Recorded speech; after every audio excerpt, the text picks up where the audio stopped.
Hey guys, welcome back to our channel. I'm Nick. And I'm Seska, and we are the Look at Us Voyage, where we post healthy relationship content. Yes. Baby, you give me ice and fire. You're giving me wind and rain. So today we are going to be talking about Building trust in a relationship. yes, because if you don't have trust, what do you have? Right. So we have 3 points that we'd like to talk about. I guess the 3 C's in building trust in a relationship. Yes, we practiced it while we were dating, we practiced it while we were engaged, and we are currently practicing it in our marriage. Yes. So the first C in building trust in a relationship is communication.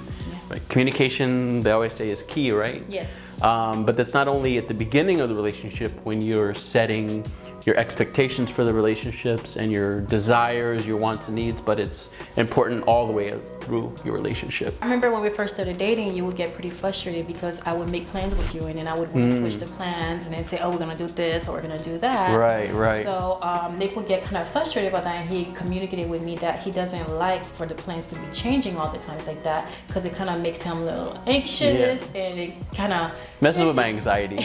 I like Yeah. structure, and I also am not the type to like, oh, we'll just go with the flow. Like, no, Yeah, he let's likes- set out a plan and follow the plan. Exactly.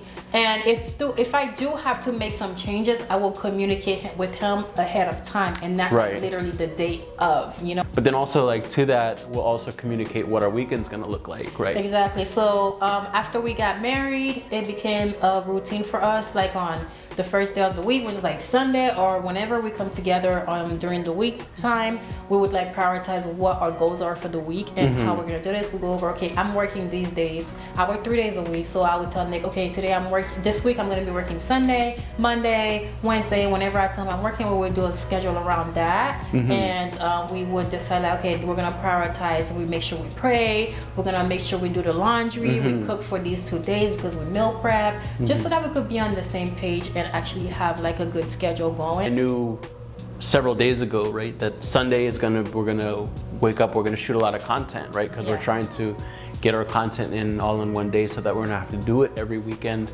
And so I knew that yesterday while you were working, I needed to not only get some schoolwork done, but I needed to go ahead and cook some so that way I can go ahead and meal prep some for the week. If we didn't have that communication, I don't think I would be able to trust you as much, right? Because I would be like, what's gonna happen next? Right, and she's I don't just gonna change the plans and Right, Yeah. So that's the first C, communication. communication. The next C in building trust, which kind of goes along with communication, is consistency. Right. Like your partner communicated with you what their wants are, what their needs are, what they're expecting from you as their spouse or girlfriend or boyfriend. Your partner should be doing the work to be consistent and actually delivering with their words and action of what you wanted, which will build a sense of security and you feel like you can trust that person and that person will always be there for you. For example, you would send me these like little hints. You would send me like date ideas and stuff on Instagram.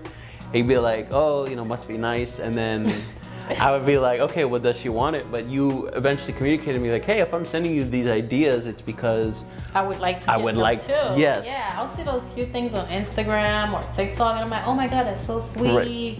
And I would send them to him and I'll put the caption, must be nice. And and he would still not get them for me. And I think we had a conversation. It was like a year later. I'm like, I've sent you this that I like. I sent you that, and you never got it from me. And then you actually surprised me, like, within, that week or so. I got like a big bouquet of flowers. It's actually still here. Well, I told her, okay, I'm gonna make sure that when you send me these things, I'll save them and then say, okay, well, this is something nice that I should do for her. The third C is probably my favorite, is celebrating success, right? Yeah, so that's a good those milestones that you have in life, whether it's getting a degree, passing a hard test, Exactly. career milestones, like you want to celebrate those successes. One thing I like to do is like when she graduated or got her first nursing job or went to become a travel nurse when she was leaving, I would write her like a little love letter and just celebrating this moment and just encouraging her to do it. I also feel like when you celebrate successes together, it just makes you guys feel like you've accomplished something Definitely. as a teamwork. You know what I mean? Yeah. Sometimes it's scary to trust someone, right? And so when you trust that person And they come through. and they for come real. through, they get that degree or they have that career milestone,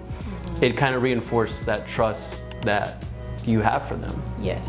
So there you have it. These are the 3 C's in building trust that we practice in our marriage. And we'd like to know what are some ways that you build trust in your relationship. And we will see you guys later on the next video. Bye. Bye.